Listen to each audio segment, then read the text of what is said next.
Qaar ka mid a dadka baraha bulshada isticmaalo ayaa siyaabo kala duwan uga falceliyey furitaanka dukaanka cusub ee Shaadiye Sharaf, taasi oo ay ka hirgelisay gudaha magaalada Muqdisho. Shaadiye ayaa shalay xilli barbarkeeda uu taagnaa saygeeda waxa ay ka shanqarisay in maadaama ay u tahay maalin farxad leh, isla markaana mid ka mid a guulaha ugu weyn ee nolosha ay hiigsanaysa ay gaadhay, ay haddana doorbiday in aysan wax xaflad oo dad isugu yimaadaan aysan dhigan maadaama ay ku beegneed furitaanka xarunteeda cusub. Si kastaba ha ahaatee, waxa ay sheegtay in ay u joojisay sababo la xiriiro si ay murugada ula qaybsato dhibanayaasha waxyeeladu ay kasoo gaareen qaraxyadii kala duwanaa ee mataanaha ay dhowaan ka dhacay magaalada Muqdisho, kuwaasi oo ay ku nafwaayeen in ka badan 100 qof, halka in ka badan 300 oo qof lagu dabiibayo xarumaha kala duwan ee caafimaadka. Shaadiye ayaa waxa ay sheegtay xilli ay ku sugneyd dukaankeeda cusub, islamarkaana ay usoo bandhigaysay taageerayaasheeda iyo daawadayaasha iyo dhammaan macaamiisheeda cusub ganacsigeeda cusub, ayaa waxa ay sheegtay inay u tahay xilli farxad, sidoo kalena guusha ay gaadhay qeyb iyo kaalin mugli uu ku lahaa saygeeda iyo taageerayaasheeda inteeda badan. Haddana waxa ay dhanka kale sheegtay in ay garwarsatay in wadanka uu wajahayo xaalad aada u adag, guluf ka dhan ah ururka Al-shabaab, sidoo kalena weerar kala duwan oo isxigay ay ka dhaceen magaalada Muqdisho, kuwaasoo dad badan ay ku nafwaayeen. Waxaana ay sheegtay in aysan qurux badneyn in xilligan munaasabad markaas damashaad ah iyadu ay ku qabato gudaha magaalada Muqdisho. Shaadiye ayaa waxa ay sheegtay in muddooyinkii ugu dambeeyey, muddo markaasi 2 sano oo ay isticmaaleysay barteeda YouTube-ka iyo aaladaha kala duwan ee social media, in juhdi iyo dadaal dheer kadib ay u suurta gashay in ay ganacsi ka hirgeliso magaalada Muqdisho. Waxay sidoo kale aada uga mahadcelisay Najiib Aadan Najiib oo ka mid ah dadka iyadu asxaabta dhow ay yihiin, sidoo kalena shaqo wadaagga ay yihiin, gacanna ka geystay horumarkeeda qeyb ka mid ah sida ay hadalka u dhigtay. Haddaba ilo ku dhow Shaadiye ayaa waxay sheegayeen in ka badan $12,000 oo dollarka Mareykanka ay ku qarash gareysay xaruntaasi cusub, gaar ahaana qiyaastii ilaa $20,000 oo dollar, taasi oo ugu dambeyn imika xarunteeda ay noqoto mid cusub oo ay u wada leeyihiin dhammaan waxyaabaha ay xiiseeyaan dhalinyarada iyo sidoo kale bulshada qeybaheeda kala duwan, haddii ay noqon lahayd labiska haweenka.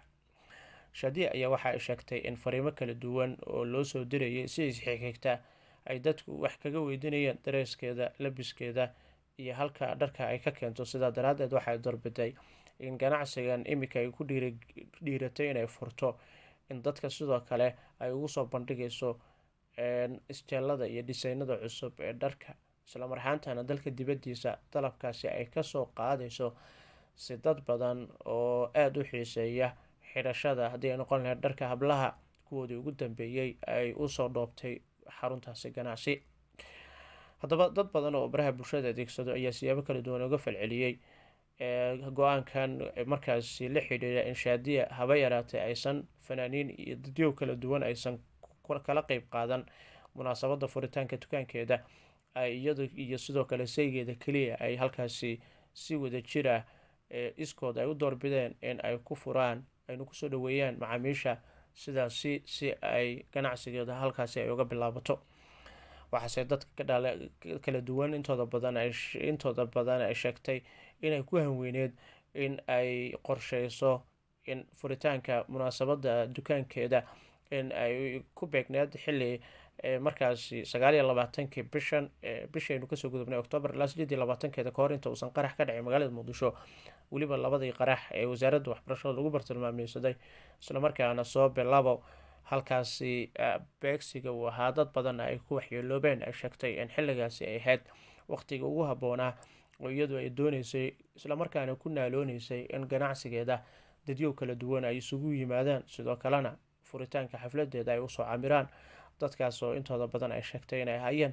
dadka reer Muqdisho, fanaaniinta iyo sidoo kale qeybaha kala duwan, dadka kuwooda magaca iyo miisaanka baraha bulshada ku leh, gaar ahaan TikTok leeda, si ganacsigeeda idheh iyo xayisiin loogu sameeyo. hase yeeshee nasiib wanaag waxay sheegtay in keli ay ku noqotay maadaama ay aragtay in imika aynan qurux badan habbooneenna in xilligan dabaaldeg iyo fantasiyo ay gudaha magaalada Muqdisho ku sameysato halka dad badan oo xaalado kala duwan iminka wajahaya ay ku noolyihiin magaalada muqdisho haddii ay noqon lahayd dad bukaano ah oo u baahan gargaar dhiig haddii uu noqon lahay loo shubo iyo sidoo kale gargaar kale oo mucaawino maadaama dadka ay jeclaayeen ehelkooda ay ku nafwaayeen qaraxyadaasi. shaadiyo ayaa dhinaca kale waxaa lagu tilmaamaa in liiska haweenka baraha bulshada adeegsado kuwooda iminka ganacsatada isu bedelay in ay kusoo biirtay muddooyinka ugu dambeeyana waynu arkayna gabdhaha soomaaliyeed ee baraha bulshada adeegsado caanka ah intooda badan in ay iminka ay intooda badan jiha dhinaca ganacsiga ay ka abaarayeen noloshooda ay si tartiib tartiiba ay ku joojinayeen qaababka kale ee lacagaha iyo shaqooyinka markaasi aanu habbooneen oo ay faraha kula jireen haddii ay noqon lahayd fanka iyo waxyaabaha noocaas oo kale qaliladan ayaa ka mid a dadkii horeyba fanka isaga baxay islamar ahaantana doorbiday in mulkiilo ganacsi ay noqoto. waxaa sidoo kale ka horeeyey fanaaniin dhowra sida xamdi kuweyn oo iyaduna fanaanadaasi reer hargeysa aan iraahda somalilan iyadoona iminka ay kamid tahay fanaaniinta ganacsatada ah ee gebi ahaanba isaga baxay fanka islamarkaana ganacsiga iminka ku biiray. sidoo kale waxaa jira fanaaniin aada u tiro badan oo iyagu gebi ahaanba ka gaabiyey fanka soomaaliyeed waxaana intooda badan iminka ay u jihaysteen dhinaca ganacsiga maadaama caqabado kala duwan ay ka jireen amaba uu kala kulmayeen dhinaca fanka marka la eego haddii ay noqon lahayd dhibaato isbiirsatay oo fanka ay dhexalsiiyeen ummadda soomaaliyeed. dad badan ay sheegayeen in fanka kasoo koob inuu yahay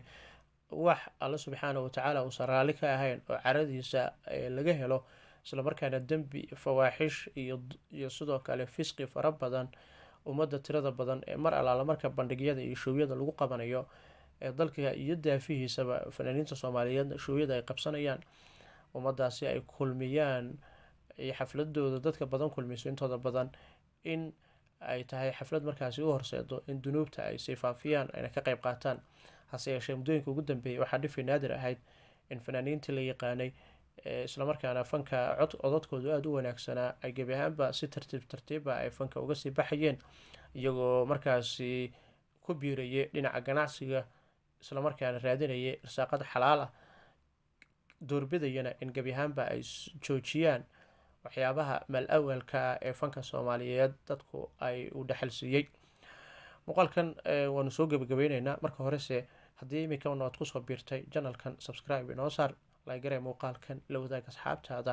si dad badan oo dadka inagu xidhan ka mid ah aynu u haleelno. fadlan la wadaag asxaabtaada oo gambaleelka furo si aad u noqoto daawadaha koobaad